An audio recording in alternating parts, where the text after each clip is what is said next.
BJP वाले चंदा चोर, बीजेपी वाले चंदा चोर। प्रति सेकंड 5.5 लाख रुपए की जमीन महंगी हो गई, प्रति मिनट 3 करोड़ 30 लाख रुपए की जमीन महंगी हो गई। नजूल की जो सरकारी जमीन है उसको आदित्यनाथ जी मुफ्त में क्यों नहीं देते राम मंदिर के लिए? इसमें सीधे सीधे बीजेपी का मेयर शामिल है। मेरे ऊपर जितने आरोप लगे सबकी जांच कराइए, आरोप साबित हो गया तो हर 4 गुना ज्यादा सजा झेलने के लिए तैयार है। योगी जी कानून व्यवस्था में फेल हैं। अब तो पता चल गया ना प्रदेश को कि इन लोगों ने चंदा चोरी की है। अयोध्या राम मंदिर ट्रस्ट मामले पर आम आदमी पार्टी के राज्यसभा सांसद संजय सिंह लगातार मुखर हैं। कई तरीके के उन्होंने ट्रस्ट पर आरोप भी लगाए हैं, दस्तावेज भी पेश किए हैं। इस वक्त संजय सिंह हमारे साथ बातचीत करने के लिए मौजूद हैं। सर स्वागत है आपका। सर ये बताइए कि क्या है पूरा अयोध्या का मामला जो इन दिनों चर्चा में बना हुआ? आपने कई दस्तावेज भी पेश किए मीडिया के सामने। देखिए इसमें 18 मार्च को एक खरीद होती है और 18 मार्च की तारीख बहुत महत्वपूर्ण है। 2011 से एक एग्रीमेंट चला रहा था जो 2019 में रिन्यूअल होता है। 9 लोगों के नाम पे हरीश पाठक और कुसुम पाठक एग्रीमेंट करते हैं एक जमीन का, और 18 मार्च को ही वो एग्रीमेंट कैंसिल किया जाता है सबसे पहले। तो जब एग्रीमेंट कैंसिल हो गया तो जमीन फ्री हो गई। फिर कुसुम पाठक और हरीश पाठक डायरेक्ट राम जन्मभूमि ट्रस्ट को अपनी जमीन बेच सकते थे। तो उन्होंने क्या किया कि पहले वो जमीन 2 करोड़ रुपए में सुल्तान अंसारी और रवि मोहन तिवारी को बेची। रवि मोहन तिवारी कौन है? भारतीय जनता पार्टी के मेयर ऋषिकेश उपाध्याय का समधी का साला है, उनका रिश्तेदार है। उनके साथ मिलकर दलाली और भ्रष्टाचार के काम करते हैं ये लोग। रवि मोहन तिवारी का नाम एग्रीमेंट में भी नहीं था, तो उसको बेचने का भी कोई कारण नहीं बनता। इसका मतलब तो हमें समझना होगा कि पहले जो 2 करोड़ की बिक्री हुई जमीन की, वो सिर्फ और सिर्फ भ्रष्टाचार और जमीन में दलाली खाने के उद्देश्य से हुई, जिसमें रवि मोहन तिवारी भाजपा के मेयर के रिश्तेदार का नाम शामिल किया गया। उस जमीन खरीद में गवाह कौन है? ट्रस्ट का सदस्य अनिल कुमार मिश्रा और भारतीय जनता पार्टी का मेयर ऋषिकेश उपाध्याय। ठीक 5 मिनट के बाद वही 2 करोड़ रुपए की जमीन सुल्तान अंसारी और रवि मोहन तिवारी ट्रस्ट को कितने में बेचते हैं? 18.5 करोड़ रुपए में। 18.5 करोड़ रुपए में। इसका मतलब प्रति सेकंड 5.5 लाख रुपए की जमीन महंगी हो गई।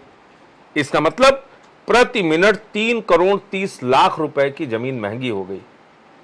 टोक्यो हो, पेरिस हो, जर्मनी हो, लंदन हो, न्यूयॉर्क हो, दुनिया के किसी हिस्से में इतनी जमीन महंगी होते हुए सुना है आपने कभी? लेकिन वहां हो गई। प्रभु श्री राम के नाम पे करोड़ों लोगों की आस्था को चोट पहुंचाकर यह खुलेआम भ्रष्टाचार किया जा रहा है। करोड़ों लोगों ने जो चंदा दिया है प्रभु श्री राम के मंदिर के लिए, उनके मंदिर के चंदे में चंदा चोरी की जा रही है और यह खुलेआम सब कुछ हो रहा है। पहले क्या कहा गया? संजय सिंह का कागज तो फर्जी है, 10 रुपए के स्टाम्प पे 18.5 करोड़ की खरीद कैसे हो सकती है, एग्रीमेंट कैसे हो सकता है? फिर चंपत राय जी खुद प्रकट हुए और उन्होंने कहा नहीं साहब, खरीद तो हुई है लेकिन बाजार का रेट वहां पर बहुत महंगा है। संजय सिंह बाजार मूल्य बताएं बगल की जमीन का। संजय सिंह बाजार मुझसे क्यों पूछ रहे थे? मैंने एक कागज और निकाल के दिखाया, गाटा संख्या 242, जिसका भी एग्रीमेंट वो 9 लोगों के साथ हुआ था। बगल की जमीन, मालिक हरीश पाठक और कुसुम पाठक, तारीख 18 मार्च, खरीदने वाले राम जन्मभूमि ट्रस्ट के चंपत राय, और उसमें भी गवाह अनिल कुमार मिश्रा। और कितने में खरीदी गई? 8 करोड़ रुपए में। 10,370 वर्ग मीटर जमीन 8 करोड़ में खरीदी गई और ठीक बगल की जमीन 12,080 वर्ग मीटर 18.5 करोड़ में खरीदी गई। क्लास 3 के बच्चे से भी आप पूछोगे कि 10,000 वर्ग मीटर जमीन का दाम अगर 8 करोड़ है तो 12,000 वर्ग मीटर जमीन का दाम कितना होगा? 9 करोड़ के आसपास। तो सर जिस तरीके से तो जो 9-9.25 करोड़ रुपए में जमीन मिल सकती थी, आपने 18.5 करोड़ में क्यों खरीदी? किसको फायदा पहुंचाया आपने? अब उसी मालिक से बगल की जमीन 8 करोड़ में खरीद रहे हैं और उसी मालिक से बगल की ठीक बगल की जमीन 18.5 करोड़ में खरीद रहे हैं। ये भ्रष्टाचार नहीं तो क्या है? इसके बाद क्या होता है? 20 लाख रुपए की एक जमीन दीप नारायण उपाध्याय जो बीजेपी के मेयर का भांजा है, वो 2.5 करोड़ रुपए में ट्रस्ट को बेच देता है। 2.5 महीने के अंदर 13 गुना दाम उसके जमीन का बढ़ जाता है। यह भ्रष्टाचार हुआ। फिर एक जमीन जिसका लागत मूल्य कम है और वो जमीन 5 करोड़ 80 लाख रुपए में खरीदती है ट्रस्ट। वो जरा मैं आपको दिखा दूं, मैं आपको दिखाता हूं कि कैसे कैसे भ्रष्टाचार किया इन लोगों ने। और इस पूरी खरीद में जिस प्रकार की लूट की गई है, आपको यकीन नहीं होगा। आज पूरे देश का हिंदू जनमानस इनकी चोरी और इनके भ्रष्टाचार के कारण दुखी है और तमाम खरीदें इन्होंने ऐसी की हैं। एक जमीन जो नजूल की थी, नजूल की जमीन का मतलब आप जानते हैं सरकारी जमीन। वो सरकारी जमीन देवेंद्र प्रसाद आचार्य से 20 लाख रुपए में खरीदी जाती है और देवेंद्र प्रसाद आचार्य ने लिखा कि मैंने तो ये जमीन इसलिए सस्ते में दी कि मैंने सोचा कि ये जमीन ट्रस्ट के लिए जरूरी है, प्रभु श्री राम के मंदिर के लिए जरूरी है। और उनसे दी 20 लाख रुपए में जमीन खरीद के दीप नारायण उपाध्याय ने, भाजपा के मेयर के भांजे ने 2.5 करोड़ रुपए में राम जन्मभूमि ट्रस्ट को बेच दी। तो ये पूरे तमाम खरीद के सौदे हैं इसमें जो हुए हैं। और इसमें 13 गुना दाम पे 2.5 करोड़ में बेची है। और हर जमीन इसी तरीके से खरीदी गई है। एक जमीन है 92,50,000 रुपए की जमीन, ये 5 करोड़ 60 लाख में खरीदी गई है 23 मई 2021 को। तो सर ये बताइए कि जो ट्रस्ट के, और ये ब्रजमोहन दास जी से खरीदी गई है। ट्रस्ट के कुछ और इसमें एक जमीन का टुकड़ा ऐसा है जो रद्द हो चुका है, जो ब्रजमोहन दास जी के नाम पे ही नहीं है। ऐसी ऐसी खरीद की गई है। इतना खुलेआम भ्रष्टाचार करने के बाद मैं लगातार पिछले 10 दिनों से रोज नए कागज दिखा रहा हूं जिससे इनका भ्रष्टाचार साबित हो रहा है। और आज तो एक चैनल ने एक स्टिंग ऑपरेशन किया जिसमें वो साफ तौर पे कहता है कि नजूल की जमीन बेची नहीं जा सकती बगैर फ्री होल्ड किए। बावजूद इसके ये सारा खेल हुआ है, ये सारा भ्रष्टाचार हुआ है। तो भारतीय जनता पार्टी के नेताओं को उठा के जेल में डालना चाहिए, ट्रस्ट के भ्रष्टाचार करने वाले लोगों को जेल में डालना चाहिए। और इस पूरे मामले में जितनी लूट और भ्रष्टाचार अब तक हुआ, एक एक पैसे, एक एक पाई का वसूली करके इनसे और राम जन्मभूमि के लिए, मंदिर के लिए उसको वापस किया जाना चाहिए। नजूल की जो सरकारी जमीन है उसको आदित्यनाथ जी मुफ्त में क्यों नहीं देते राम मंदिर के लिए? भाई प्रभु श्री राम मंदिर के लिए आप सरकारी जमीन बेच रहे हो, उसको मुफ्त में दे दो, जो तुम्हारे पास है, जिसका अधिकार तुम्हारे पास है। फ्री होल्ड का पैसा अपने पास से जमा कर दो, क्या दिक्कत है? दे दो ना मुफ्त में। लेकिन चंदा चोरी करनी है इन्हें।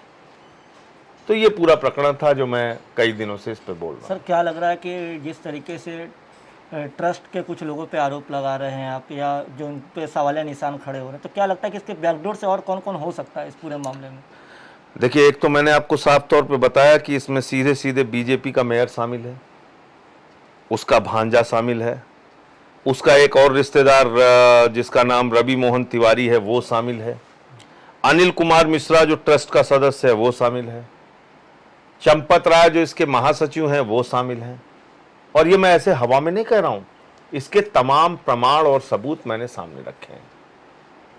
तो ये तो स्पष्ट हो गया कि ट्रस्ट के जिम्मेदार लोगों ने बीजेपी के नेताओं के साथ मिलकर प्रभु श्री राम के दान पात्र में चोरी की है, चंदे में चोरी की है। और हमारे यहाँ गांव में मान्यता है, जो लोग भगवान के मंदिर के नाम पर उनके दान पात्र में जो लोग चोरी करते हैं उनको गांव से निकाला दे दिया जाता है। और मुझे आश्चर्य है कि देश के प्रधानमंत्री ने अब तक कोई कार्रवाई क्यों नहीं की। मुझे आश्चर्य है कि सुप्रीम कोर्ट ने अब तक इस पूरे मामले का संज्ञान क्यों नहीं लिया। क्योंकि इसका गठन, इस ट्रस्ट का गठन प्रभु श्री राम के मंदिर बनाने के लिए सुप्रीम कोर्ट ने किया, आदेशित किया। पार्लियामेंट में इसकी घोषणा हुई, प्रधानमंत्री जी ने इसकी घोषणा की, प्रधानमंत्री जी ने ट्रस्ट बनाया है।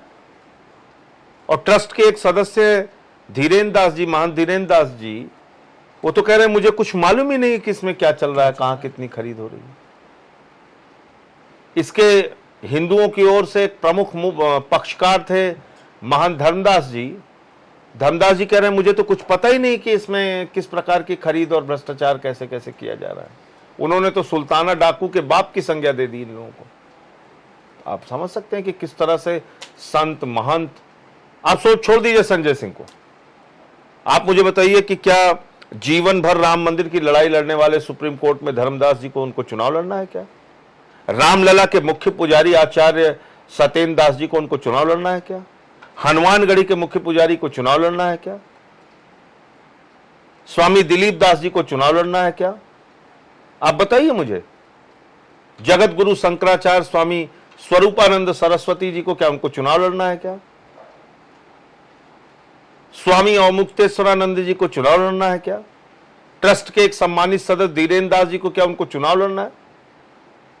संत महंत शंकराचार्य सब इनके भ्रष्टाचार के खिलाफ सब बोल लोग रहे हैं। जांच की भी मांग कर रहे हैं। सारे लोग जांच की मांग कर रहे हैं। क्या लग रहा है जांच सही हो पाएगी? भाई अगर ईमानदारी मन में है और आपको लगता है कि प्रभु श्री राम के मंदिर के नाम पे चंदा चोरी नहीं होनी चाहिए, तो आप ईमानदारी से जांच कराइए और जो लोग दोषी हैं उनको सजा दीजिए। इतनी बात तो मैं कह रहा हूं। सर ये जो मामला आपने उठाया है, लेकिन आपकी पार्टी के एक प्रवक्ता है यूपी यूथ विंग के, वो आरोप आप पे ही आरोप लगा रहे हैं। देखिए आरोप मैं प्रमाण के साथ, कागजों के साथ लगा रहा हूं, वो मुंहजबानी और आरोप लगा रहे हैं। लेकिन मैं फिर भी कहता हूं, भाजपा के नेता वही कह दें जो मैं कह रहा हूं। मैं कह रहा हूं मेरे खिलाफ रत्नेश जी ने या जितने लोगों ने भी आरोप लगाया है, सारे आरोपों की गहनता से जांच होनी चाहिए। और संजय सिंह को अगर वो आरोप साबित होता है तो जो उस धारा में सजा लिखी हो उसकी 4 गुना सजा आप मुझे दे दीजिए। और जो कहते हैं कि मेरे पास बंगला है, प्रॉपर्टी है, घर है, जमीन है, मैं आपके चैनल को कहता हूं खोज के बता दीजिए। मैं उन लोगों के नाम कर दूंगा और आपके नाम कर दूंगा। जितने लोग भी पूरे हिंदुस्तान में कहीं भी, पूरी की पूरी भाजपा को मैं चुनौती देता हूं। प्रधानमंत्री जी को, योगी आदित्यनाथ जी को, मेरे ऊपर आरोप लगाने वालों को 1 इंच भी जमीन पूरे हिंदुस्तान में, कोई फ्लैट, कोई बंगला, कोई घर संजय सिंह के नाम दिखा दो, मैं तुम्हारे नाम कर दूंगा। सर आप बताओ इससे ज्यादा और क्या बोलूं? इतना ही कहलवा दो खाली भाजपाइयों से सर कि जो उन पे आरोप लगे हैं, जो चंदा चोरी का आरोप लगा है, उसकी जांच होनी चाहिए, जांच शुरू हो जाए। मैं तो कह रहा हूं मेरे ऊपर जितने आरोप लगे सबकी गहनता से जांच होनी चाहिए, आकाश से लेकर पाताल तक जांच होनी चाहिए। और मेरे ऊपर आरोप की धाराओं की जो सजा हो उसकी 4 गुना ज्यादा सजा साबित होने पे मुझे मिलनी चाहिए। मैं कह रहा हूं आपसे, यही बात चंपत राय जी सामने आके बोल दें, चंपत राय तो यही बात संबित पात्रा सामने आके बोल दें, यही बात ऋषिकेश उपाध्याय सामने आके बोल दें, यही बात प्रधानमंत्री नरेंद्र मोदी जी सामने आके बोल दें, यही बात योगी आदित्यनाथ जी सामने आके बोल दें। मैं तो इतना ही अनुरोध कर रहा हूं ना कि आप सामने आइए और कहिए कि हाँ हम जांच के लिए तैयार हैं और जो इसमें आरोप साबित हो गया तो हम सजा झेलेंगे। मैं तो कह रहा हूं कि मेरे ऊपर जितने आरोप लगे सबकी जांच कराइए, आरोप साबित हो गया तो हर 4 गुना ज्यादा सजा झेलने के लिए तैयार हूं। अपनी स्वेच्छा से लिख के दूंगा कि मुझे 4 गुना ज्यादा सजा दी जाए। बताइए आप, 10 दिन हो गया मैं आरोप के एक से एक कागजात दिखा रहा हूं। इनके इतने प्रमुख पदाधिकारी आलोक जी हैं, विश्व हिंदू परिषद के इतने बड़े नेता हैं, उन्होंने कहा संजय सिंह पे मानहानि का दावा करेंगे। क्यों नहीं करते मानहानि का दावा? 10 दिन का समय बीत गया। 10 दिन का समय बीत गया, क्यों नहीं मानहानि का दावा किया मेरे ऊपर?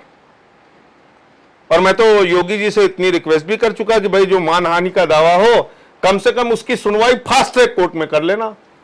6 महीने में उसके मामले का सफाया होना चाहिए। अगर मेरे आरोप गलत हैं मुझे सजा मिल जाएगी, अगर उन लोगों की बेईमानी और उनका भ्रष्टाचार है तो उनको सजा मिल जाए। आप बताइए और कैसे बोलूं? सर लेकिन चंपत राय हैं, चाहे भाजपा सांसद साक्षी महाराज हैं, वो लोग तो ऐसी बातें कर रहे हैं कि आरोप लगते रहते हैं। जो चंदा जो अरे वो या चंपत रसीद राय दिखा- को मैंने सुना, चंपत राय जी तो कह रहे हैं कि मेरे ऊपर 100 साल से आरोप लग रहे हैं। हाँ। मतलब जब धरती पे वो पैदा नहीं हुए थे तब से उनके ऊपर आरोप लग रहे हैं। वो इतने बड़े आरोपी हैं कि जब वो पैदा नहीं हुए थे तब से उनके ऊपर, बेचारे के ऊपर आरोप लग रहे हैं। तो ऐसे आरोपी क्यों प्रभु श्री राम के मंदिर बनाने का जिम्मा लिए हुए हैं?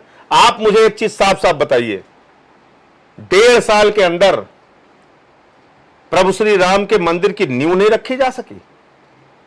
ये इतने बड़े बेईमान चोर लोग हैं। आज अगर श्री राम के मंदिर का निर्माण नहीं हो पा रहा है तो उसके लिए सीधे सीधे भाजपा नेताओं की, ट्रस्ट के लोगों की चंदा चोरी जिम्मेदार है। इनका दिमाग प्रभु श्री राम का मंदिर बनाने में नहीं लगा है, इनका दिमाग चंदा चोरी में लगा हुआ है। वो अनिल कुमार मिश्रा इनके ट्रस्ट का सदस्य है, वो अपना घर बनवा रहा है। जाके देखो अयोध्या में उसका घर, लिफ्ट लगी हुई है। अयोध्या में उसका एकमात्र घर है जिसके घर में लिफ्ट लगी हुई है। जाके देखिए आप। उसको प्रधानमंत्री जी ने ट्रस्ट का सदस्य बनाया, तो प्रधानमंत्री जी ने तो उसको जिम्मेदारी दी थी श्री राम का मंदिर बनाने के लिए, और वो वहां पे अपना घर बनवा रहा है आलीशान। 1.5 साल में प्रभु श्री राम का मंदिर क्यों नहीं बन पाया और कितना बना, इसका जवाब दीजिए ना। भाजपा के लोगों से पूछिए, अभी तक नींव नहीं भर पाए वो। एक एक्सप्रेस वे, 350 किलोमीटर का एक्सप्रेस वे, जिसमें मेरे ख्याल से हजारों हेक्टेयर, हजारों एकड़ जमीन ली गई होगी, अधिग्रहित की गई होगी, वो 1.5 साल में बन जाता है, 1.5-2 साल में बन के तैयार हो जाता है। 22 महीने में बन गया, 22 महीने में बन गया था। प्रभु श्री राम के मंदिर की नींव क्यों नहीं भर पाए ये लोग? क्योंकि इनको चंदा चोरी करना है, इनको राम जी का मंदिर नहीं बनाना है। अक्षरधाम का मंदिर रिकॉर्ड टाइम में बना, रिकॉर्ड टाइम में वो मंदिर बना है। आपको काम कुछ करना नहीं है, राम जी का मंदिर बनाना नहीं है, चंदा चोरी करनी है सिर्फ। ये बहुत अफसोस की बात है। सर, जमीन विवाद का जब से मामला सामने आया है, जब से आपने आरोप लगा था, एक बार आपके घर पे भी हमला हुआ था, क्या था? कौन हमला तो करते रहते हैं, उसकी मैं चिंता नहीं करता। मैं इन बंदर घुड़कियों से न डरता हूं और न भाजपाइयों से मैं कभी डरा, न डरूंगा। इनको जितने हमले करवाने कराएं, जो कुछ भी करना है इनको करें, लेकिन इनकी चंदा चोरी को बार बार बेनकाब करूंगा। और घर घर में बच्चा बच्चा हिंदुस्तान का बोल रहा है, बीजेपी वाले चंदा चोर, बीजेपी वाले चंदा चोर। चंदा चोर हो गए ये, इनको वोट मांगना, निकलना मुश्किल हो जाएगा। आज जहां भाजपाइयों को लोग देख रहे हैं, कह रहे हैं चंदा चोर जा रहा है, ये हालत हो गई। 2022 विधानसभा में ये मामला पूरी तरीके से घर घर में मैं इसको पहुंचाऊंगा। भाजपा वाले चंदा चोर एकदम, इसके लिए आप निश्चिंत रहिए। उत्तर प्रदेश विधानसभा चुनाव के लिए 1 साल से भी कम का वक्त बचा है, आपकी पार्टी की क्या तैयारी है? हमारी पार्टी की तैयारी, हम अपने संगठन का विस्तार कर रहे हैं। वहाँ 1 करोड़ लोगों को सदस्य बनाने का हमने लक्ष्य रखा है। अभी 1 महीने के अंदर 8 जुलाई से 8 अगस्त तक 1 करोड़ मेंबरशिप पूरे उत्तर प्रदेश में हम चलाएंगे, 403 विधानसभाओं में। इसके अलावा हम प्रत्याशियों की तलाश कर रहे हैं जो साफ सुथरी छवि के अच्छे लोग हैं, उनको कैंडिडेट बनाएंगे 403 विधानसभाओं में। तो हम अपनी तैयारी में लगे हुए हैं। दिल्ली का जो केजरीवाल मॉडल है, फ्री बिजली, फ्री पानी, फ्री चिकित्सा, फ्री शिक्षा, इस मॉडल को हम ज़मीन पे कैसे उतारेंगे उसके लिए हम काम कर रहे हैं। तो एक जो मुफ्त बिजली और जो इतना बड़ा आज उत्तर प्रदेश में संकट है बिजली का, हर 3 महीने 4 महीने 6 महीने पे वहाँ दाम बढ़ जाता है, अनाप शनाप वसूली होती है। तो आम आदमी पार्टी ये मॉडल लेके आएगी कि हम दिल्ली की तरह वहाँ कैसे मुफ्त बिजली दे सकते हैं, हम दिल्ली की तरह कैसे वहाँ फ्री शिक्षा, फ्री चिकित्सा दे सकते हैं, फ्री पानी की व्यवस्था कर सकते हैं, हम कैसे वहाँ पे कानून व्यवस्था की स्थिति सुधार सकते हैं, हम कैसे वहाँ पे इंफ्रास्ट्रक्चर को ठीक कर सकते हैं, नौजवानों को रोज़गार कैसे दे सकते हैं, रोज़गार न मिलने की दशा में उनको बेरोजगारी भत्ता कैसे दे सकते हैं। तो ये सारी चीज़ें हम अपने प्रचार में रखेंगे। तो क्या लग रहा है, जैसे कि उत्तर प्रदेश में सत्ताधारी बीजेपी हो या क्षेत्रीय पार्टी समाजवादी है, बसपा, तो उसका थोड़ा सा कार्यकर्ता ज़्यादा हैं और आपको अभी अपने पूरा एक लक्ष्य है, तो किस तरीके से जमीन को मजबूत? कार्यकर्ता हमारे भी बढ़ रहे हैं हर जिले में। हमें जिला पंचायत के चुनाव में 85 सीटें मिली हैं। कांग्रेस से ज़्यादा बड़ी पार्टी आम आदमी पार्टी बनी है। पंचायत के चुनाव में 40 लाख वोट हमें मिले हैं। कांग्रेस को 59 सीटें जिला पंचायत में मिली, हमें 85 सीट मिली। तो इसलिए आम आदमी पार्टी का विस्तार तेजी के साथ हो रहा है। और योगी जी को किन मुद्दों पे घेरेंगे? योगी जी कानून व्यवस्था में फेल हैं। लेकिन योगी कह जी के समय में भ्रष्टाचार जबरदस्त है, और योगी जी ही वहां के मुख्यमंत्री हैं।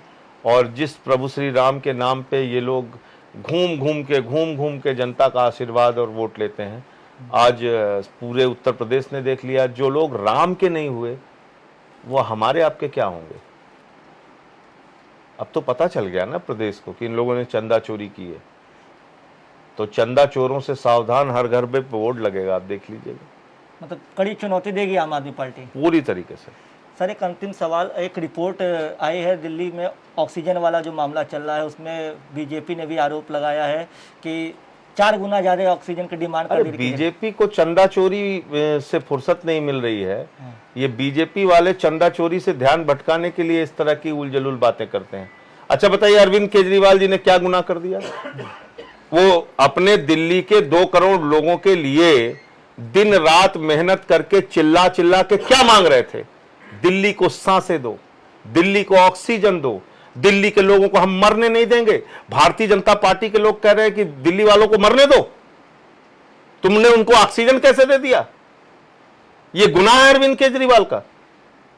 अरविंद केजरीवाल दिल्ली का बेटा है, और वो एक लायक बेटा है जिसने अपने 2 करोड़ लोगों की जान बचाने के लिए दिन रात केंद्र सरकार से लड़के झगड़ के, चाहे जैसे, दिल्ली के लोगों को ऑक्सीजन दिलवाई।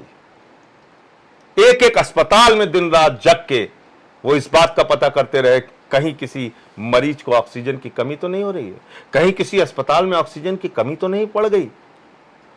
अरविंद केजरीवाल चुनाव की रैलियों में व्यस्त नहीं थे, अरविंद केजरीवाल वोट बटोरने में व्यस्त नहीं थे, अरविंद केजरीवाल दिल्ली के 2 करोड़ लोगों के लिए ऑक्सीजन के इंतजाम में व्यस्त थे।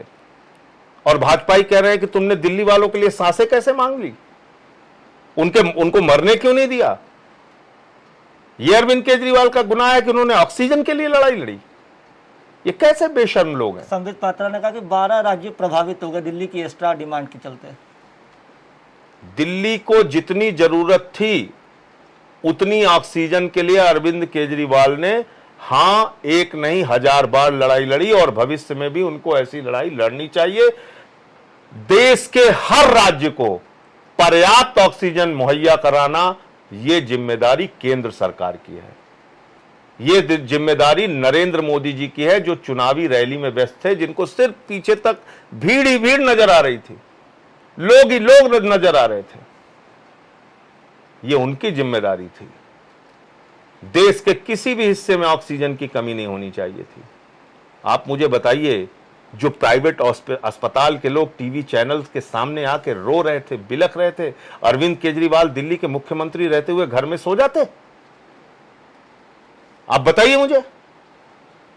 वो संबित पात्रा चिल्ला रहा था, वो उस अस्पताल के डॉक्टर चिल्ला रहे थे, वो उस अस्पताल के डायरेक्टर चिल्ला रहे थे, वो उस अस्पताल के एमएस चिल्ला रहे थे, निकल के बाहर रो रहे थे, उनके मरीज के परिवार वाले रो रहे थे कि ऑक्सीजन दो, ऑक्सीजन दो। क्या करते अरविंद केजरीवाल उस वक्त? घर में छिप जाते?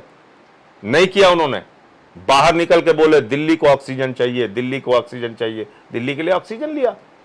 कोई गुनाह थोड़ी किया, बीजेपी वालों की तरह चंदा चोरी नहीं की, दिल्ली के लोगों के लिए लड़ के ऑक्सीजन ली, और बिल्कुल सही काम किया, मैं कहता हूं। शुक्रिया हमसे बातचीत करने के लिए। तो हमारे साथ राज्यसभा सांसद संजय सिंह थे। इनका ये कहना था कि उत्तर प्रदेश के जो आगामी विधानसभा चुनाव है उसमें आम आदमी पार्टी कड़ा मुकाबला देगी भारतीय जनता पार्टी को, साथ ही जो ये राम मंदिर ट्रस्ट में जो घोटाले का मामला है उसको भी घर घर तक पहुंचाने का काम करेगी।